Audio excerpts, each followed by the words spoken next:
what I find when I talk to people, when I engage with people, when I coach others, is that it's the people who dream big and truly try and live outside of their comfort zone are the ones that actually achieve more goals than others.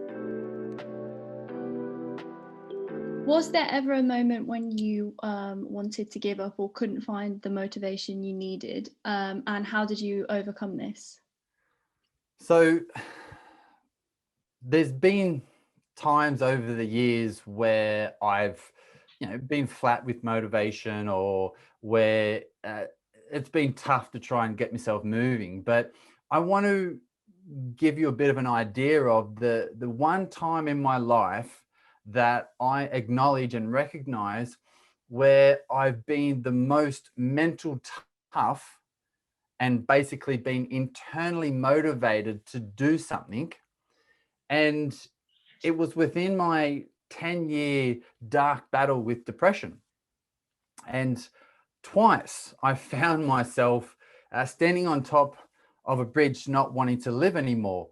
And this was a pretty dark time in my life, as you can imagine.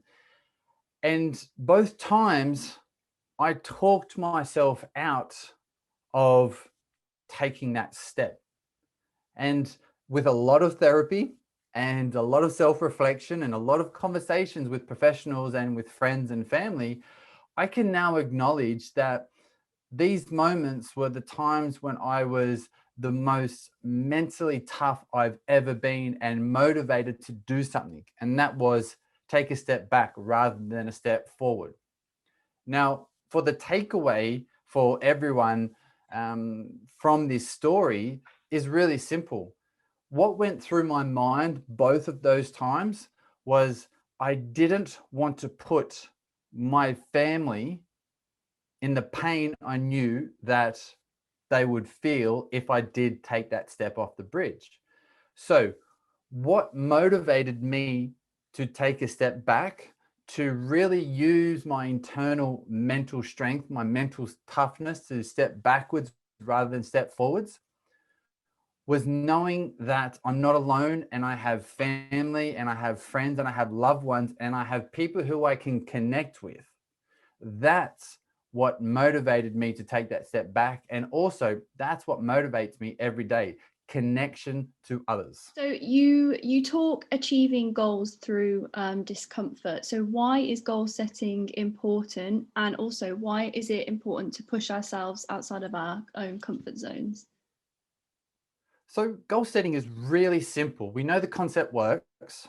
And the thing is, goals simply give us a target, right? So there's a whole industry in goal setting techniques, but what goal setting does is give us a target. And what I've found is most people set goals too small because they sort of know that they can achieve them if they just do a little bit of work, if they just keep doing something for a period of time.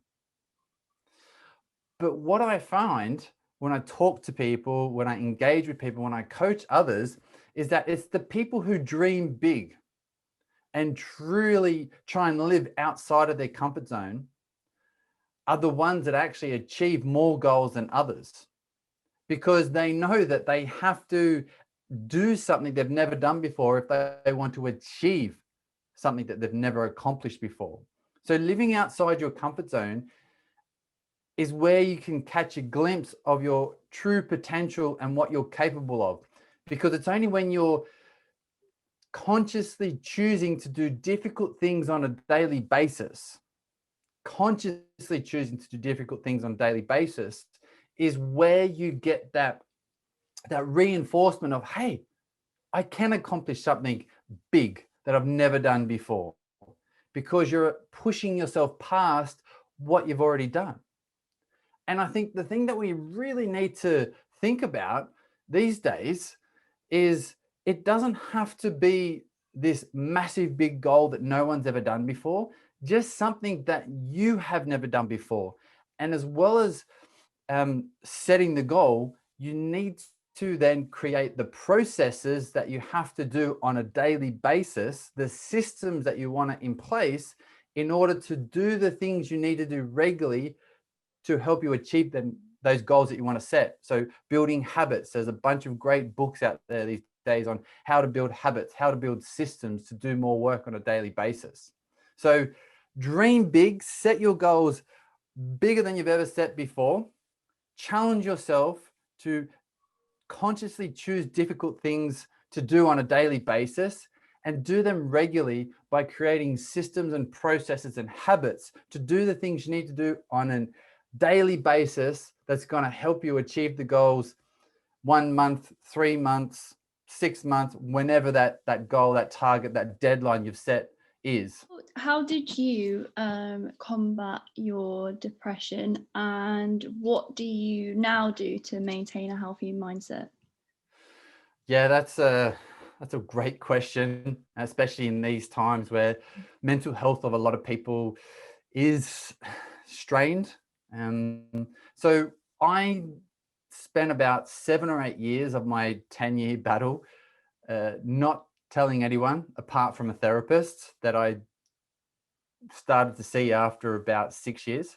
And it was the biggest mistake of the whole journey, not speaking up, not talking about it.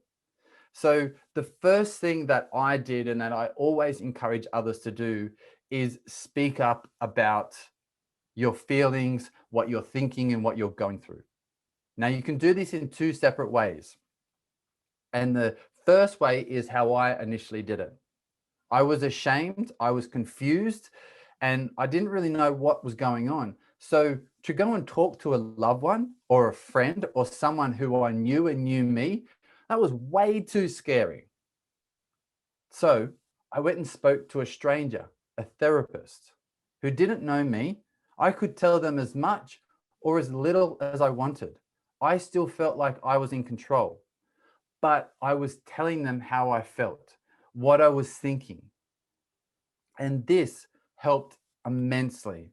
So it was about speaking up, sharing those thoughts and those feelings with someone else. Now, if you think speaking to a stranger is scary and just not something you want to do, find someone you trust, you love, and that you know they care for you.